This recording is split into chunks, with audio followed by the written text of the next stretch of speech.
2026. gada 8. maijā ASV kara departaments atklāja publisku portālu ar nosaukumu Pursue – prezidenta atslapenošanas un ziņošanas sistēmu par neidentificētu anomālu parādību UAP sastapšanām. Dažu dienu laikā miljoniem cilvēku pirmo reizi pārlūkoja deklasificētos failus, sev jautājot, vai valdība tiešām slēpa citplanētiešus.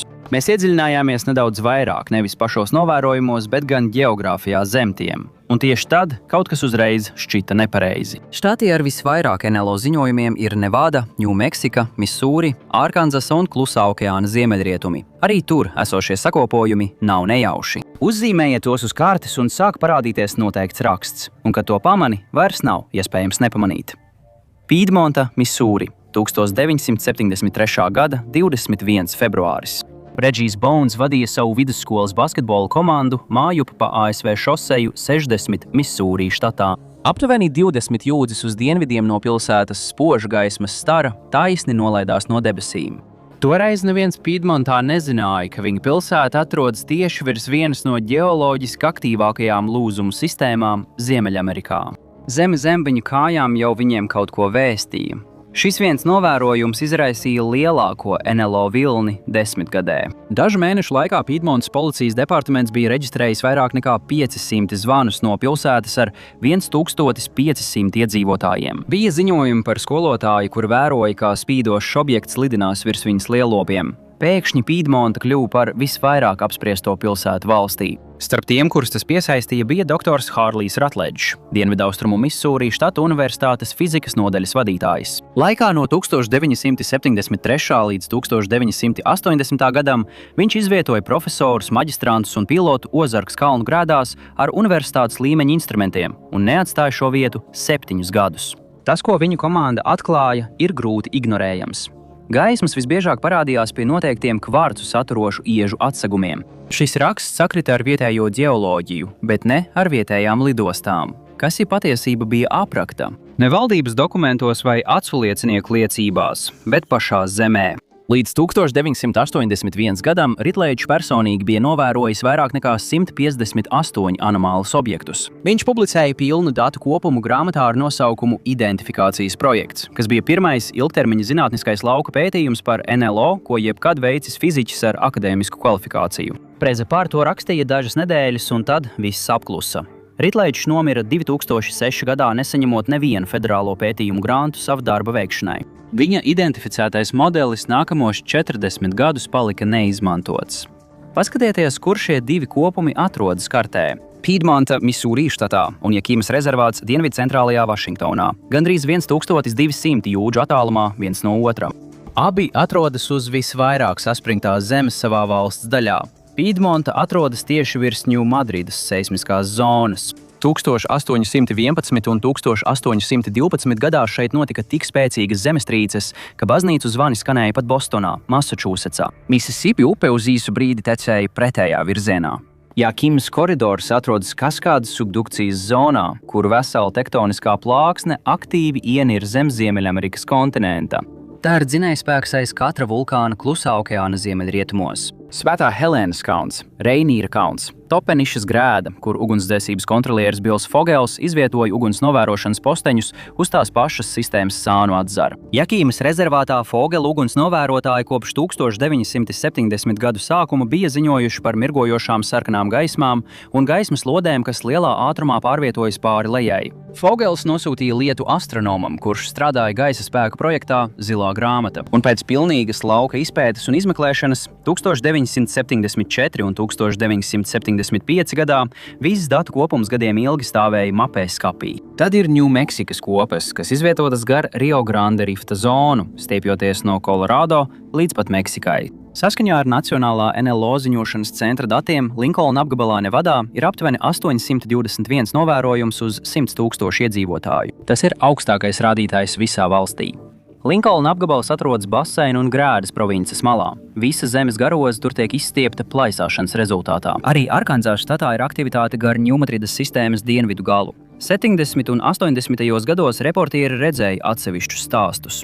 Vietējie iedzīvotāji redzēja dīvainas gaismas, bet neviens nesavienoja punktus zem savām kājām. Tas nenozīmēja, ka tas mazināja to ietekmi vai sekas. 1987. gadā kāds zemnieks netālu no Piedmontas ziņoja vietējam laikrakstam par gaismām, kas lidinājās virs viņa ganībām. Tikai dažas dienas vēlāk pie viņa vārtiem ieradās divi vīrieši, kuri uzdevās par federālajiem darbiniekiem. Viņi lūdza viņu publiski neapspriest to, ko viņš bija redzējis. Viņi viņam nedraudēja, viņi arī neuzrādīja nekādus apliecinošus dokumentus. Viņi vienkārši izteica lūgumu un aizgāja. Zemnieks paklausīja. 30 gadus viņš nevienam reportierim, pētniekam vai kaimiņam par to nakti nestāstīja. Federālie darbinieki nebrauc uz attālu Misūrī laukiem tikai tāpēc, lai apklusinātu cilvēku, kurš redzējis ģeoloģisku notikumu. Viņi turp brauc tad, kad ģeoloģiskais notikums kārtē kaut ko slepenu. Publiskie izmeklēšanas dokumenti liecina, ka Vašingtona tieši ar šādu veidu kartēšanu nodarbojās jau gadu desmitiem. Taču, neskatoties uz gadiem ilgiem noslēpumainiem novērojumiem, kas ir pietiekami nopietni, lai piesaistītu valdības uzmanību, šie gadījumi pilnībā trūkst publiskotajos dokumentos, kas uzdod jautājumu, kur citplanētiešu diskusijas vienmēr ir apslāpējušas. Nevis tas, ko cilvēki redzēja, bet kāpēc valdībai tas rūpēja tik ļoti, lai to kartētu, klasificētu un pēc tam 50 gadus izplatītu stāstu par objektiem debesīs, nevis par reliefu zem tiem. Atbilde ir aprakta Zemē apakšā. Un zinātnē, ko Vašingtona līdz 1980 gadam jau bija pati izpētījusi. Zem šiem karsto punktu kopumiem atkal un atkal parādās 3 dažādi ģeoloģiskie procesi. Nevis sazvērstības teorijas, bet gan reāli publicēta zinātne. Gadu desmitiem pētnieki citās valstīs atklāti pētīja, vai šie apstākļi var radīt dīvainas atmosfēras gaismas. Savienotajās valstīs šī tēma gandrīz nemaz neparādījās sabiedriskajā diskusijā. Vissvarīgākā sastāvdaļa varētu būt kaut kas, ko sauc par piezoelektrisko izlādi. Noteikti ieži, īpaši kvarca bagātie ieži, rada elektrisko enerģiju, kad uz tiem tiek izdarīts ārkārtīgs spiediens. Tas pats efekts darbina piemēram šķiltavas un kvarca pulksteņus. Tagad iedomājieties, ka tas notiek pazemē, kontinentālā mērogā. Tektoniskais spiediens pieaug. Iežu slāņi berzējas viens pret otru un elektriskie lādiņi izdalās gaisā. Pēkšņi cilvēki, kas dzīvo uz šīm teritorijām, sāk ziņot par spīdošām lodes formas gaismām, klusām gaismām un objektiem, kas levitē virs laukiem un kalnu gredām. Spēcīgākie pierādījumi tam nāk no attālas ielejas Norvēģijas centrālajā daļā, ko sauc par Hestdālu. Tur cilvēki jau kopš 19. gadsimta ziņoja par dīvainām gaismām. Un 1980. gadu sākumā Hestdālā cilvēki gaismas redzēja gandrīz katru nakti, dažkārt pat 20 reizes nedēļā. Milzīgas spīdošas lodes klusi karājās virs ielejas. Dažas no tām bija tikai pāris pēdu platas, citas tika aprakstītas kā automašīnas lielumā. Dažreiz tās lēnām slīdēja cauri kokiem. Dažreiz tās ar neiespējamu ātrumu traucās pāri grēdām. Acu liecinieki aprakstīja, kā gaismas sadalījās mazākās lodēs un pēc tam atkal saplūda kopā. Neviens nevarēja izskaidrot, ko viņi redzēja. Tāpēc 1984. gadā norvēģu inženieris Erlings Strands nolēma izturēties pret šo parādību kā pret īstu zinātnisku problēmu. Viņš atveda kameras, radarus un magnetometrus. Izrādījās, ka ieleja ir neparasti bagāta ar kvarcu, varu un dzelzi. Tieši tām sastāvdaļām, kas nepieciešamas dabīgai elektriskai sistēmai. Izmeklēšanai pievienojās itāļu astrofiziķis vārdā Massimo Teodorāni, un viņš pārvērta Hestdālu par vienu no visvairāk pētītajiem gaismas fenomēniem uz Zemes. Tas, ko viņš atklāja, bija grūti noraidāms. Dažas no plazmai līdzīgajām spīdošajām lodēm izstaroja starojošas enerģijas līmeni līdz pat 19 kW, kas ir vairāk nekā 10 reizes spožāk nekā parasta helikoptera meklēšanas gaisma. Taču dīvainākais atklājums nebija debesīs. Tas atradās uz Zemes, zem šīm gaismām. Teodorāni komanda atrada paaugstinātu radioaktivitātes līmeni klintīs tieši zem lielākajām lodēm. Pati ģeoloģija šķita izmainīta, un tieši tāpēc kļuva tik grūti ignorēt piezoelektrisko teoriju. Šis vairs nebija tikai aculiecinieku stāstījums. Elektrisko aktivitāti varēja izmērīt. Klintis saglabāja pierādījumus. Pat tagad dažas no tām pašām ielejas iežu formācijām joprojām uzrāda vājas radioaktīvas anomālijas Geigera skaitītājā tieši tajās vietās, kur reiz planēja lielākās gaismas. Arī Hestdālas gadījums nav unikāls. Citās ielejās ar tāda paša tipa iežiem līdzīgos apstākļos var rasties šāda veida gaismas. Ozarku kalni ir viena no šādām vietām. Kaskādes kalni ir vēl viena. Baseina un grēdas reģions ir trešā. Pamameži zem Piemontes ir viens no vecākajiem kvarcaslāņiem Ziemeļamerikā. Tie ir bijuši spriegumā simtiem miljonu gadu. Ratledžs izmērīja elektromagnētiskos uzliesmojumus tieši tajās vietās, kur parādījās gaismas. Viņam nebija nosaukuma tam, ko viņš mērīja, bet viņa dati sakrīt ar to, ko vēlāk citā valstī ar labākiem instrumentiem reģistrēja Teodorāni. Piemontas iedzīvotāji neskatījās uz citplanētiešu kuģi. Novērojums bija īsts. Tomēr pēc lielākās daļas uzticamu avotu iemesls nebija saistīts ar apmeklētājiem no citas planētas. Tas, ko viņi redzēja, atbilst piezoelektriskās izlādes notikumam pārslogotā kristāliskajā iežā. Tāda pati elektriskā izlāde ir reģistrēta lielu zemestrīču laikā visos kontinentos. Ģeoloģijai nav svarīgi, kā jūs to saucat. Ozarki to rada, kaskādes to rada, baseina un grēdu apvidus to rada. Zeme ir radījusi šos notikumus daudz ilgāk nekā kāds ir vērojis debesis, bet tas atver vēl vienu jautājumu. Kāpēc tik daudzi aculiecinieki apraksta šīs gaismas kā saprātīgas? Tas pilnībā ievilka vēl vienu zinātnieku šajā noslēpumā. Kanādas neirozinātnieks Maikls Persingers vairāk nekā 30 gadus pētīja, vai elektromagnētiskie lauki var mainīt cilvēku uztveri tā, ka tas šķiet pilnīgi reāli. Viņš izveidoja ierīci, kas novirzīja magnētiskos laukus uz Deningdaivu. Subjekti ziņoja, ka redzējuši gaismas vai sajutuši kādu klātbūtni. Daži no viņiem aprakstīja objektus, kas pārvietojas pa debesīm. Viņu smadzenes radīja pieredzi, kas atbilda tam, ko cilvēki Ozarkos aprakstīja pirms 50 gadiem. Tas, kas tiek redzēts, ir atkarīgs no liecinieka. Tas ir atkarīgs no tā, ko viņi ir lasījuši vai skatījušies televīzijā. Tas ir atkarīgs no tā, ko viņu kultūra viņiem ir iemācījusi sagaidīt. Tas nenozīmē, ka Džakimas uguns novērotāji halucinēja. Plazma virs Zemes bija īsta, un radiācija augsnē bija īsta. Elektromagnētiskais lauks, kas ionizē gaisu, bija īsts, taču tas pats elektromagnētiskais lauks sasniedz arī novērotāju smadzenes. Sastapšanās šķiet kā kuģis, jo tas ir tuvākais paraugs, kāds smadzenēm ir pieejams. Persingers nomira 2018. gadā. Viņa pētījumi palika neizmantoti visās federālajās aģentūrās, kas iztērēja miljardus par to pašu jautājumu. Bet pat tas pilnībā neatrisina noslēpumu, jo paši novērojumi nepaliek vienā vietā. Kopas patiesībā pārvietojas. 1900 gadu sākumā magnētiskais ziemeļpols pārvietojās aptuveni 6 jūdzes gadā. Līdz 2000 gadu sākumam tas jau traucās pāri Arktikai ar ātrumu vairāk nekā 30 jūdzes gadā.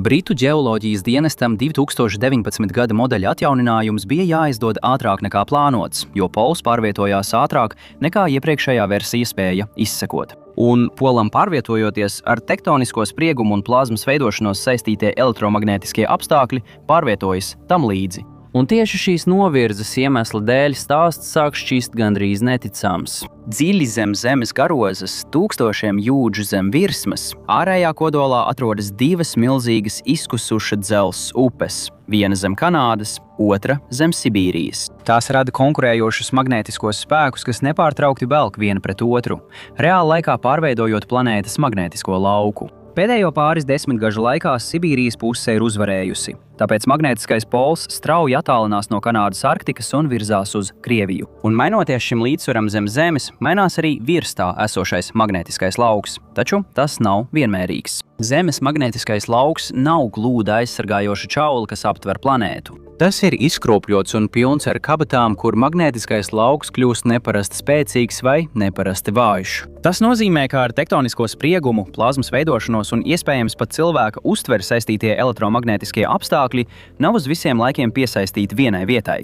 Tie laika gaitā migrē pāri Zemes virsmai. Šīs izmaiņas ir pietiekami lielas, lai traucētu aviokompāniju navigāciju. Katram lielākajam aviopārvadātājam ik pēc dažiem gadiem ir jāatjaunina savas borta sistēmas, jāielādē jaunā magnētiskā ziemeļa pozīcija. Katrs vietāluņu kompass balstās uz modeli, ko atjaunina Britu ģeoloģiskais dienests. 2019. gada atjauninājums tika izlaists pirms grafika. Pols pārvietojās ātrāk nekā iepriekšējais modelis spēja sekot līdzi.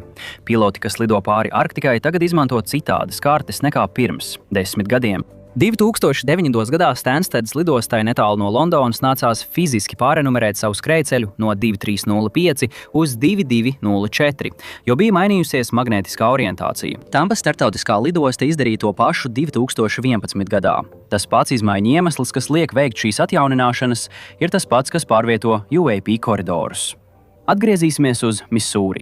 Šis kopums jau 40 gadus migrē uz ziemeļa austrumiem. Gar Kaskādas grēdu arī Jakimas koridors ir pārvietojies. Ņūmeksikas rifta koridors ir paplašinājies uz dienvidiem. Šķiet, ka tie atbilst ģeomagnētiskā lauka izmaiņām. Kad pols pārvietojas, lauki mainās tam līdzi, un reģioni, kuros visdrīzāk veidosies neparasta plazmas aktivitāte, šķiet pārvietojas tieši līdz tiem. Viena no retajām valdības lielā mēroga NLO izmeklēšanām, kas tika publiski detalizēti atklāta, nāca no Beļģijas. Laikā no 1989. gada novembra līdz 1990. gada aprīlim valsti pārpludināja ziņojumi par klusu trīsstūrveida objektu ar spilgtām gaismām katrā stūrī. Tas kulminēja 1990. gada 30. marta naktī, kad Beļģijas gaisa spēki ar vairāku zemes staciju radariem izsekoja neidentificētus mērķus un nosūtīja 2 F-16 lidmašīnas pārtveršanai. Viņu radari vairāk kārtīgi ieguva mērķa fiksāciju, taču katru reizi, kad piloti pietuvojās, kontakts pārtrūka tādā veidā, kas neatbilda zināmo lidaparātu uzvedībai. Tā nakts nesākās ar radaru. Pirmie ziņojumi nāca no Īpenes, nelielas pilsētas netālu no Vācijas robežas. 2 policisti apstājās uz lauku ceļu un vēroja, kā liels, kluss lidaparāts ar spilgtām gaismām pārlido viņiem pāri. Viņi par to ziņoja par rāciju, un dažu minūšu laikā viņiem pievienojās citi policisti. Drīz visā reģionā cilvēki ziņoja par līdzīgiem novērojumiem. Dažu nedēļu laikā liecinieku skaits pārsniedza 1000, dažu mēnešu laikā tas pārsniedza 13 000. Vesela valsts vēroja vienu un to pašu notikumu – nakti pēc nakts. Beļģijas gaisa spēki rīkojās neparasti ātri. Dažu nedēļu laikā viņi sāka publiskot savus sākotnējos secinājumus. Tieši radara dati bija tā daļa, kas neatbilda nekam pazīstamām. Vairākās trajektorijās objekti šķita nokrītam no aptuveni 9000 pēdām līdz 5000 pēdām tikai dažu sekundžu laikā. Siti pātrinājās un palēninājās tādā veidā, kādā neviena zināma lidmašīna nespēja. Nebija dzirdams skaņas sprādziens, nebija dzinēja pazīmju. Izslēdzot mazpamanāmus iznīcinātājus, meteoroloģiskos balonus un atmosfēras trikus, Beļģijas gaisa spēki sadarbojās ar civilajiem pētniekiem un publiskoja radara ierakstus. Toreiz Beļģijas gaisa spēku štāba operāciju vadītājs majors Vilfrīds de Bruvērs paziņoja, ka objekti, kurus viņi izsekoja, pārsniedz jebkuras zināmas tehnoloģijas veiktspējas iespējas. Beļģi publicēja visu, kas viņiem bija, un devās tālāk. Francijai ir sava oficiālā neidentificētu gaisa parādību programma – GEIPAN. Tā darbojas kopš 1977. gada, un gadu desmitiem ir uzturējusi savus lietu materiālus publiski pieejamus. Un, kad jūs iezīmējat viņu ziņojumus kartē, parādās skaidra likumsakarība. Tie parādās noteiktos ģeoloģiskos reģionos – Centrālais masīvs, Provansas Alpi, Pireneju piekāja. Šīs ir teritorijas, kuras vairāk nosaka tektoniskā struktūra, nevis iedzīvotāju blīvums. Citiem vārdiem sakot, tas pats modelis, kas redzams Amerikas Savienotajās valstīs, atkārtojas arī Francijā. Novērojumi sakrīt ar aktīvu vai saplēsājušu ģeoloģiju. Viens no vislabāk dokumentētajiem gadījumiem ir no 1981. gada Trans-en-Provence. Lauksaimnieks vārdā Renato Nikolais redzēja, kā viņa laukā nolaižas mazs lidaparāts, atstājot augsnē apja formas apdeguma pēdu. Tika paņemti paraugi un analizēti laboratorijas apstākļos. Oficiālajā ziņojumā tika secināts, ka kaut kas fizisks ir miedarbojies ar Zemi, atstājot ķīmiskas izmaiņas augsnes struktūrā notikuma vietā. Ziņojums tika publicēts. To varēja izlasīt ik viens, un lieta joprojām atrodas GEIPAN arhīvā arī šodien. Kamēr Francija katalogizēja un publicēja savus datus, Amerikas Savienotās valstis tajās pašās desmitgadēs saskārās ar tāda paša veida ziņojumiem, taču tās nekad šos datus nepubliskoja, tāpēc izveidojās cita veida stāstījums. Kosmosa kuģi, reversā inženierija, atgūti citplanētiešu ķermeņi, stāsts, kas gandrīz pilnībā koncentrējās uz objektiem debesīs. Taču šis stāsts noturēja uzmanību vērstu uz augšu. Ne uz apvidu zem novērojumu vietām, ne uz ģeoloģiskajām sistēmām, kas varētu noteikt, kur un kad tie notika. Un ne uz iespēju, ka nezināmais vispār nepārvietojās cauri kosmosam, bet gan cauri apstākļiem, kas ir daudz tuvāk Zemei. Kas mūs atgriež pie zemnieka, pie Piemontas? 2 valdības vīri, kas 1987. gadā parādījās pie viņa vārtiem, droši vien nebija tur tāpēc, ka valdība slēptu citplanētiešus. 2026. gada dokumentu publiskošanas nozīme nav tajā, ka tās norāda uz vienu konkrētu izskaidrojumu, bet gan tajā, ka tās var parādīt, kāda informācija tika uzskatīta par prioritāru un kāda ne. Gada desmitiem sabiedriskā diskusija palika iestrēgusi pie domas par objektiem debesīs. Bija vieglāk runāt par kosmosa kuģiem nekā analizēt geogrāfiju, ģeoloģiju vai vides apstākļus. Šāds skatījums ierobežoja to, ko cilvēki meklēja. Tad viens vīrietis izraisīja šoku UAP kopienā. 2023. gada jūlijā Pārstāvju palātas apakškomiteja rīkoja UAP uzklausīšanu, kas kļuva par visvairāk skatīto UAP uzklausīšanu mūsdienu Amerikas vēsturē. Bijušais gaisa spēku izlūkošanas virsnieks Deivids Grušs liecināja zem zvērsta. Viņš teica, ka ir pavadījis 14 gadus ASV izlūkdienestā un bija norīkots UAP darba grupā, kas vēlāk kļuva par visu domēnu anomāliju risināšanas biroju ARO. Viņš teica, ka ASV valdība gadu desmitiem ir izmeklējusi un atguvusi neidentificētus lidaparātus, izmantojot slepenas programmas. Viņš arī atsaucās uz apgalvojumiem par necilvēciskas izcelsmes bioloģiskiem materiāliem, kas saistīti ar atrastajiem materiāliem. Par šo notikumu ziņoja visi lielākie televīzijas tīkli. Viņa vārds izskanēja visur 48 stundu laikā. Kopā ar viņu liecināja arī pensionēts jūras spēku lidotājs Deivids Freivors.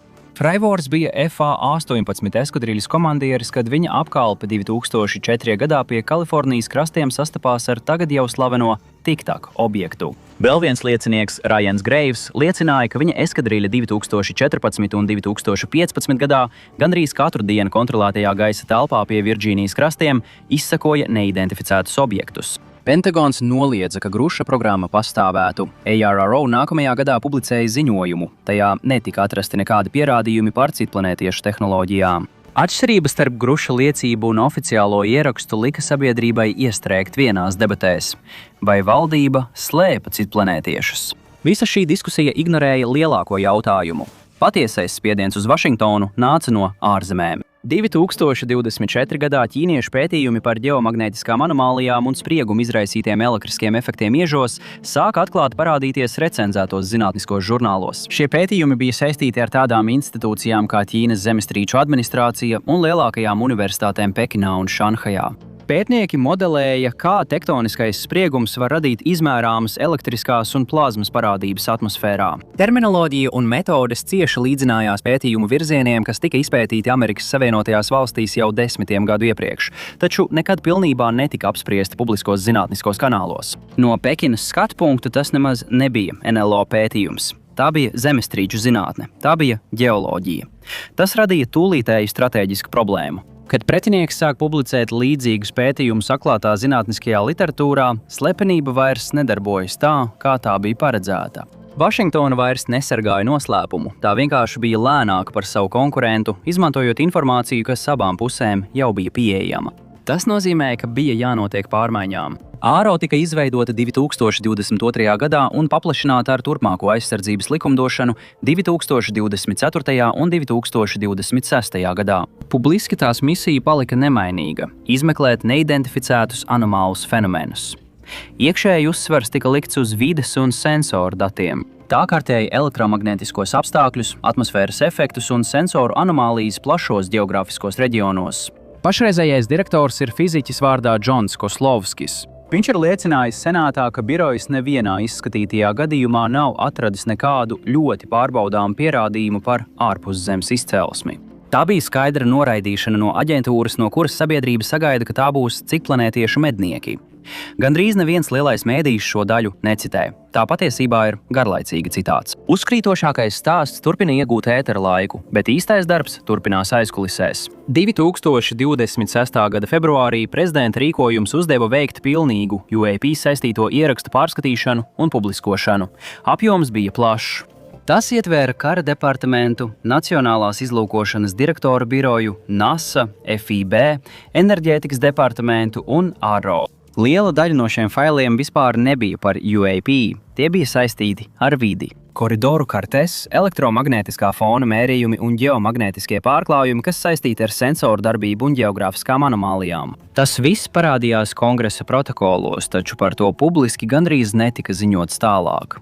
Tas, kas sāk attīstīties paralēli, notika citur. Līdz 2025. gadam Ķīnas hiperskaņas ieroču programmas bija sasniegušas darbības sliekšņus, un virzītās enerģijas sistēmas bija samazinājušas atšķirību ar ASV spējām. Un šīm sistēmām attīstoties, militārā plānošana sāka pievērst lielāku uzmanību vides apstākļiem, kas ietekmē atklāšanu un izsekošanu. Tas ietvēra tās pašas ģeomagnētisko anomāliju koridorus, kas tika identificēti agrākajos atmosfēras un sensoru pētījumos. Krievijas un Ķīnas mācības arvien biežāk sakrita ar šiem reģioniem. Tas nebija obligāti apzināti, bet gan tāpēc, ka šie koridori sakrīt arī ar jutīgajiem punktiem globālajā navigācijā un vadības un kontrolas sistēmās. Visā ASV rietumu daļā raķešu aizsardzības radaru sistēmas sāka reģistrēt neizskaidrotus traucējumus. Civili pētnieki reģistrēja līdzīgas anomālijas tajos pašos laikos neatkarīgos datu kopumos. Līdz 2026. gada sākumam AARO savā aktīvo lietu sistēmā bija vairāk nekā 2000 ziņojumu. Tajā brīdī tas vairs nebija tikai par anomāliem rādījumiem. Tas bija par to, vai tie paši vides apstākļi, kas ietekmē sensorus, varētu arī pāraugt infrastruktūras riskā. 1989. gada martā viena ģeomagnētiskā vētra izraisīja visas Hydro-Quebec elektroapgādes sistēmas sabrukumu. Tas prasīja 90 sekundes, bet elektroapgādes pārtraukums ilga 9 stundas. 6 miljoni cilvēku visā Austrumkanādā palika bez elektrības. Izraisītājs bija koronālās masas izsviede, kas no Saules izplūda 2 dienas iepriekš. Tajā naktī ziemeļblāzmas bija redzamas pat tik tālu dienvidos kā Floridā un Kubā. Process, kas izraisīja šī elektrotīkla sabrukumu, ir tas pats process, kas mazākā mērogā rada UAP koridora aktivitāti. Kad Zemes magnētiskais lauks tiek traucēts, tas var iepludināt elektriskās strāvas Zemē. Šīs strāvas pēc tam ceļo caur gariem vadošiem sistēmu elementiem, piemēram, elektropārvades līnijām, kur tās var pārslogot transformatorus lielā mērogā. Ekstrēmos gadījumos bojājumi nav tikai īslaicīgi. Augstsprieguma transformatori var tikt pilnībā iznīcināti, un to nomaiņa var aizņemt gadus, ņemot vērā to izmērus un ražošanas ierobežojumus. Tajā pašā laikā aizsardzības un izlūkošanas sistēmas strādā ar tiem pašiem sākotnējiem datiem, kad tās mēģina izskaidrot anomālus rādījumus. Dati nav tik atšķirīgi, taču interpretācija gan ir. NATO partneru izlūkošanas dienesti ir sākuši rūpīgāk pārstatīt savus vēsturiskos UAP gadījumus tieši laikā, kad Vašingtona virzās uz savu lietu publiskošanu. Apvienotajā karalistē tas ietver 1980. gada Rendlešemas meža incidenta pārvērtēšanu, kas ir viens no visvairāk pētītajiem militārajiem novērojumiem Eiropā.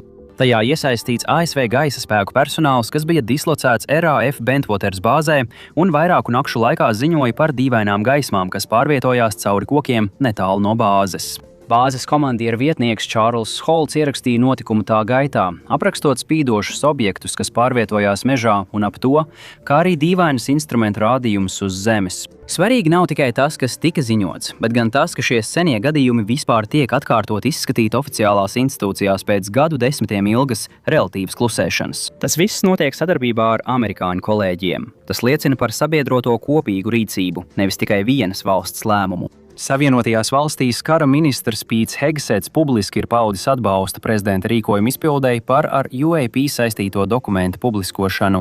Tikmēr Japāna 2026. gadā apstiprināja, ka tās rīcībā ir pašas UAP arhīvs, tostarp ierakstīti video materiāli, un ir sākusi gatavot ierobežot informācijas atklāšanu sabiedrībai, ievērojot valsts drošības ierobežojumus. Sabiedrotās valdības rīkojas vienoti. Šī informācijas atklāšana izskatās mazākā atsevišķs amerikāņu politisks brīdis. Tas vairāk izskatās pēc sinhronizētas attiestatīšanas visā NATO izlūkošanas kopienā. Ja paskatās uz ziņoto aktivitāti no 2024 līdz 2026 gadam, noteikti reģioni atkārtot parādās. Austrumu Ņūmeksikā šis kopums veido vaļīgu 3 stūri starp Roswellu, Socorro un White Sands raķešu poligonu. Viena no šī 3 stūra virsotnēm, Socorro, jau ir daļa no ASV NLO vēstures. 1964. gadā Socorro policists Lonijs Zamora ziņoja, ka reaģējot uz viņa prāta parastu izsaukumu, redzējis lidaparātu gravā. Viņš aprakstīja nelielu olas formas objektu, 2 figūras baltos kombinezonos tuvumā un strauju vertikālu pacelšanos, kad tas pacēlās no zemes. Vēlāk šo gadījumu pārskatīja projekts Zilā grāmata, un tas joprojām ir viens no visbiežāk minētajiem augstas ticamības incidentiem. Ziņojumi joprojām parādās no tā paša vispārējā koridora arī mūsdienās, bieži vien no līdzīgiem tuksnešu apvidiem. Roswell atrodas tieši uz ziemeļiem no tā.